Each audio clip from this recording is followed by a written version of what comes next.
दोस्तों, जीएसटी प्रथम फेज का दौर आज से समाप्त हो गया है और जीएसटी सेकंड फेज की शुरुआत प्रधानमंत्री नरेंद्र मोदी जी ने आज से कर दिया है और इसे द्वितीय आर्थिक आज़ादी के रूप में परिभाषित कर दिया है।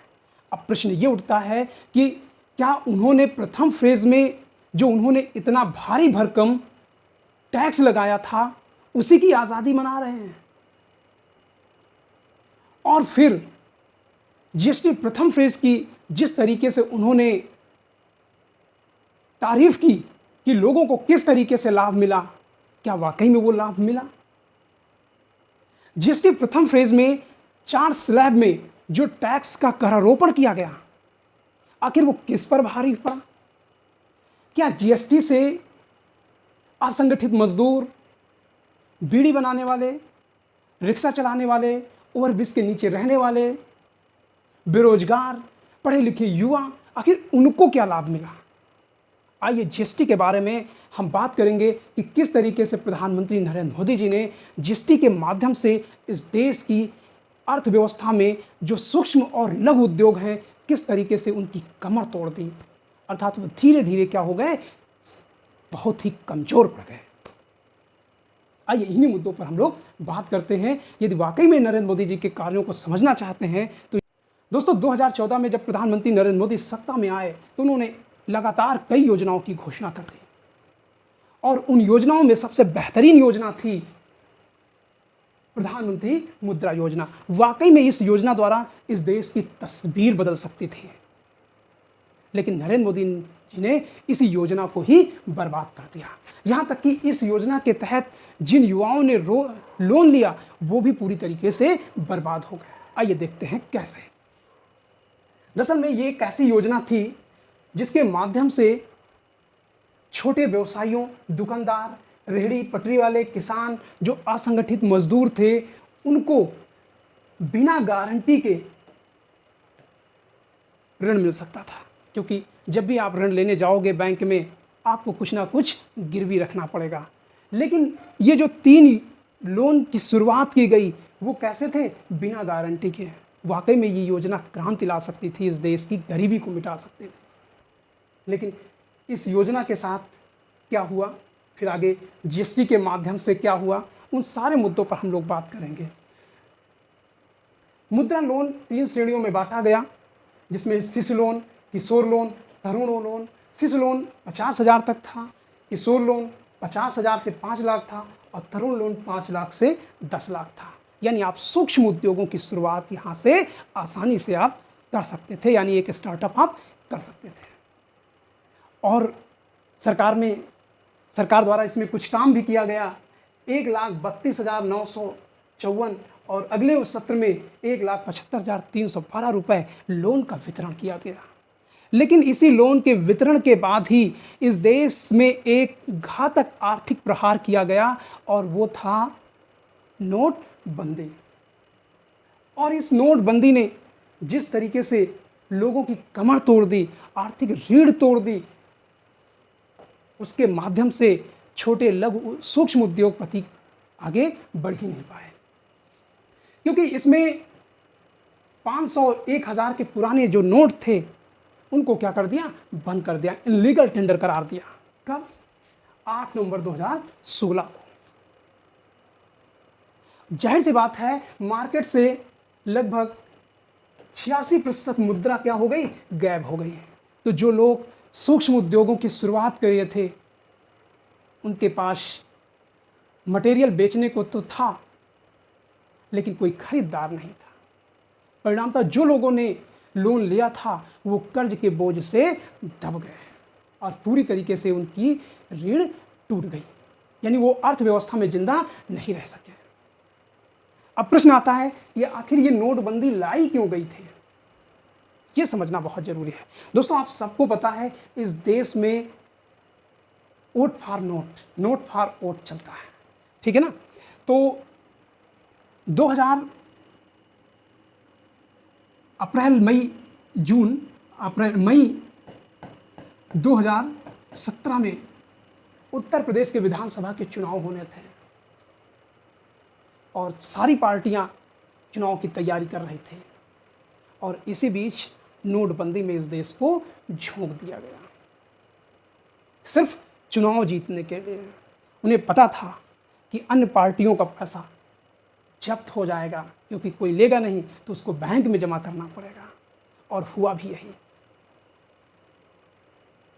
पार्टी चाहे जो भी रही हो, सत्ताधारी पार्टी को छोड़कर, क्योंकि इसी दौर में कुछ मजदूरों से जब हमारी बात हुई, वो घर बना रहे थे,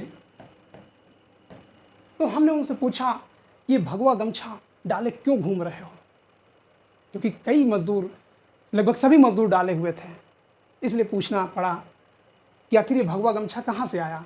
तो उन लोगों ने कहा कि इसे पार्टी द्वारा दिया गया है। अब किस पार्टी द्वारा दिया गया है बात समझ गए होंगे, और वो इसी नोटबंदी के बाद की बात है, यानी जस्ट चुनाव से पहले की बात हम बता रहे हैं।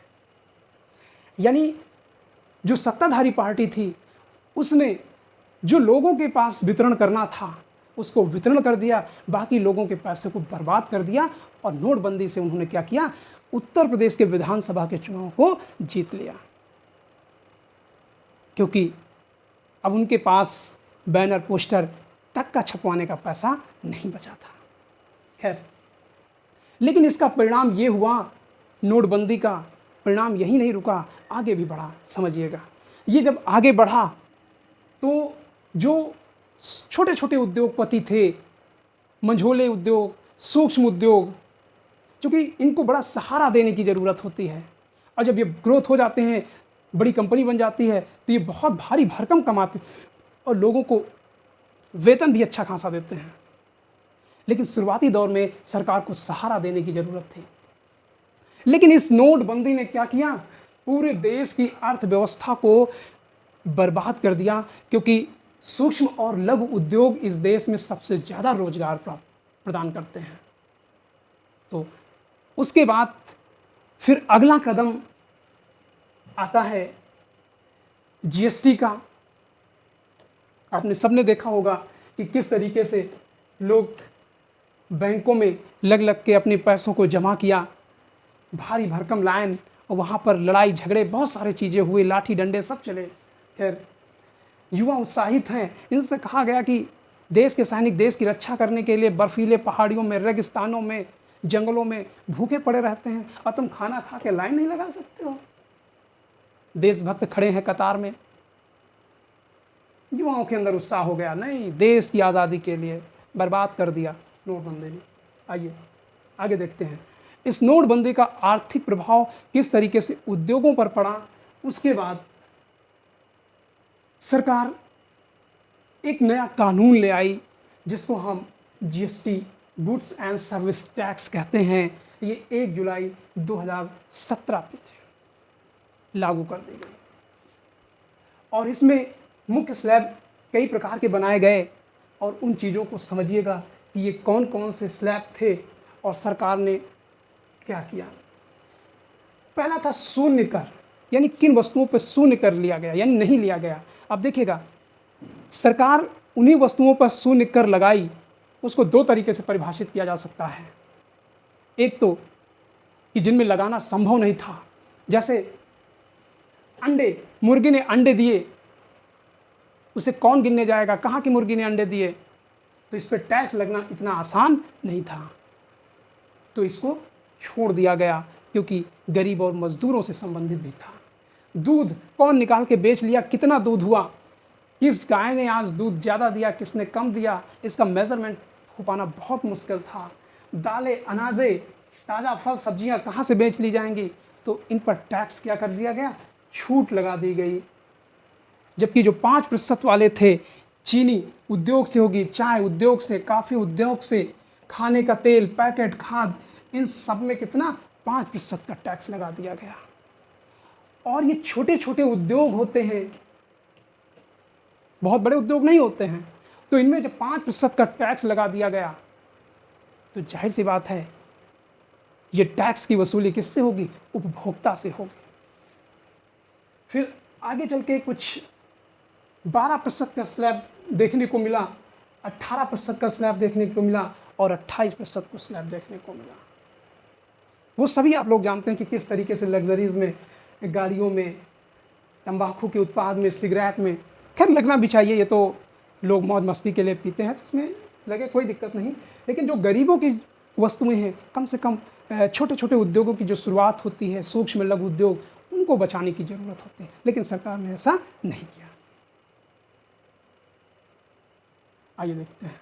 अब सरकार ये कह रही है कि हम द्वितीय आर्थिक आज़ादी के रूप में जीएसटी में सिर्फ 2 स्लैब लेके आ रहे हैं, और इस तरीके से एक 5% का रहेगा और दूसरा 18% का, और कुछ वस्तुओं के लिए 40% का स्लैब रहेगा। तो किस तरीके से देश की आर्थिक आज़ादी नहीं, पूरी तरीके से इस देश को गरीबी के दलदल में झोंक दिया गया, और इसके सबसे ज़्यादा शिकार इस देश के युवा हुए, जो पढ़े लिखे बेरोजगार घूम रहे हैं, उनके लिए कुछ भी नहीं हो पाया। दोस्तों, ये जानकारी आपको कैसी लगी? अच्छी लगे तो मेरे चैनल को सब्सक्राइब जरूर करिए। Thank you.